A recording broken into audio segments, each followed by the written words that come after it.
So welcome to my UFC prediction video. This is for the UFN, it's Fight Night 66. This one is an interesting one because it is the first to be hosted in, where are we? The Philippines. In Manila, in fact. It's also not a bad card, actually. Some I want to talk about, others I do not. So I shall run through the ones that I do not want to talk about first. We begin with the two who are on the early prelims. We've got Roldan Sancha-An and John De La Reyes. If there's anybody who might win that one, I am going to go for John De Los Reyes, but I don't really have much care of that. Nolan Tickman and Yao Ziku.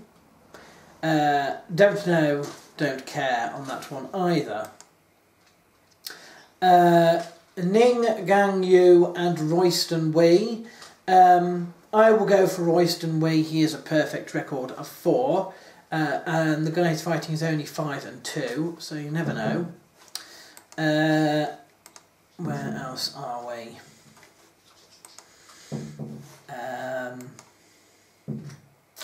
Mark Ediva and Levan Makashvili. Again, you know, I don't know. I have a funny feeling that the latter might be a late replacement, but I could be wrong. Don't know, don't care on that one either.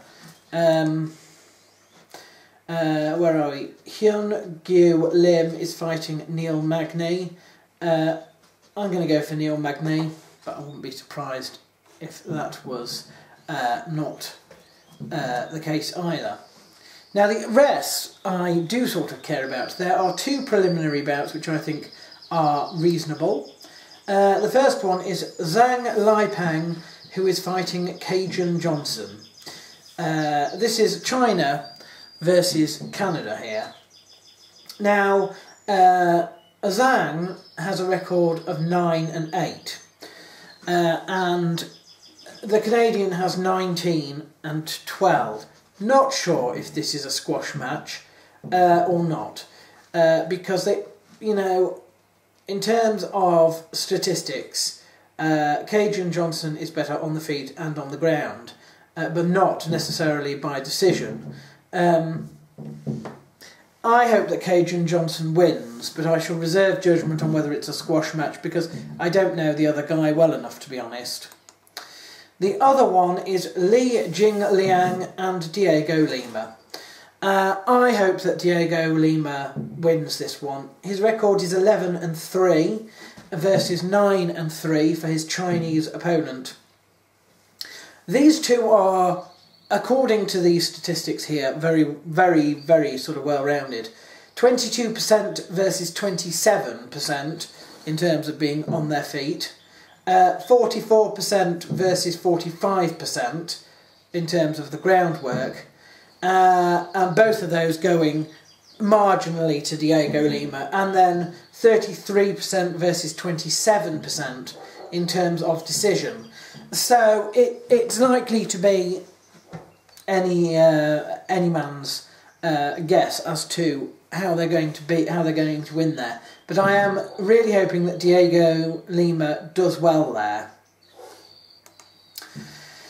Felipe Nova is fighting Yu Chul Nam. I have a feeling this is the same Felipe Nova who was around before, a tougher. I could be wrong.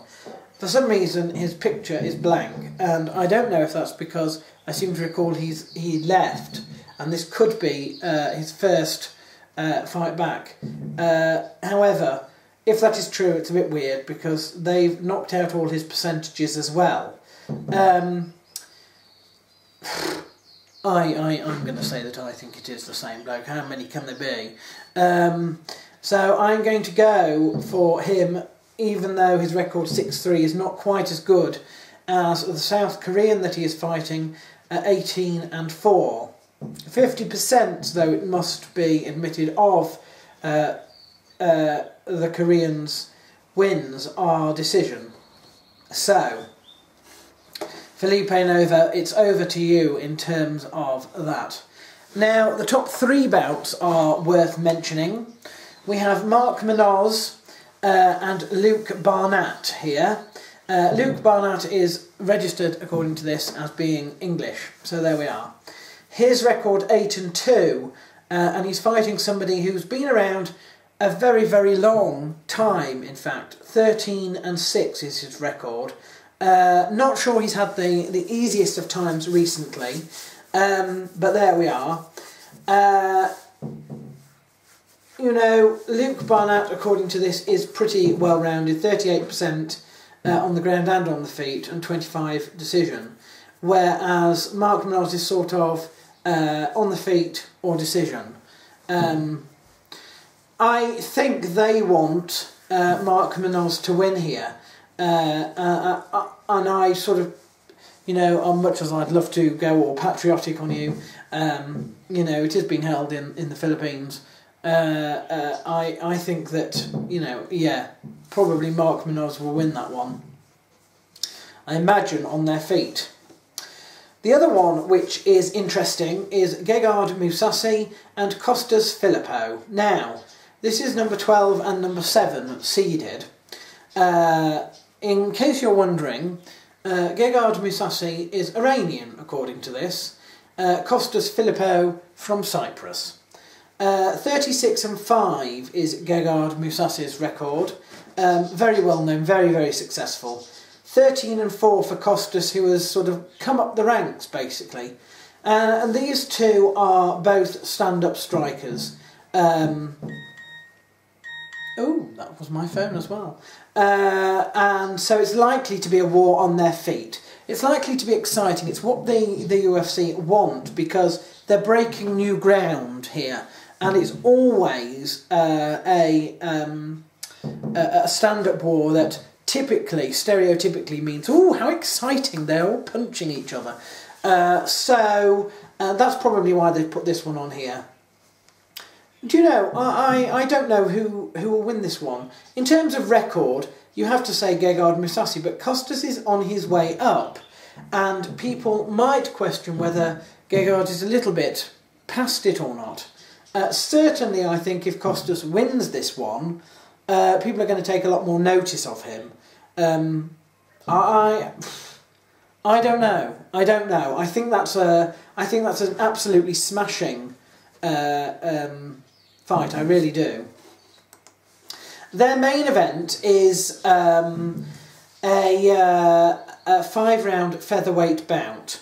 And this is Frankie Edgar versus Uriah Faber. Now, these are legends in the sense that they are both former champions of divisions in sort of Zuffer-controlled companies.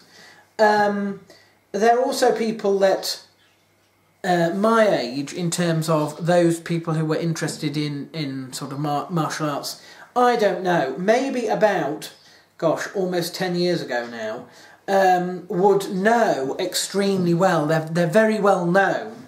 They're almost at the stage where, you know, I suppose another few years and they will retire. You know, it's that. But they're very well known. They will really appeal to a new audience because they're well known, because they're sort of icons. Frankie Edgar is probably on his way up to try and contend again. Uriah Faber is trying to contend for the first time since the mergers.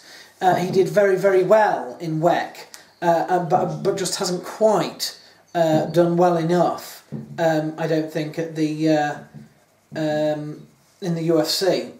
Still, seeded number 3 and number 2. You know, it's interesting here because statistically Frankie Edgar is mostly decision, and Uriah Faber must be known as being extremely good on the ground.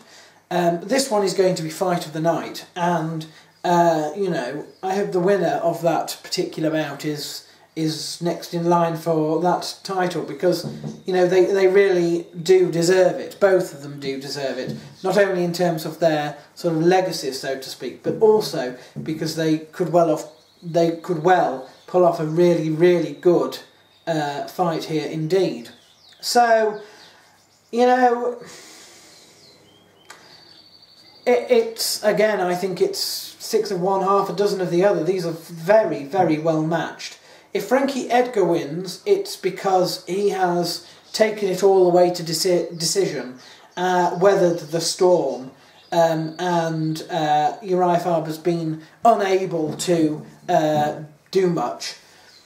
If it's Uriah Faber that wins, it's definitely because he's got a submission. He's done very well, and probably after a couple of rounds he manages to get the submission.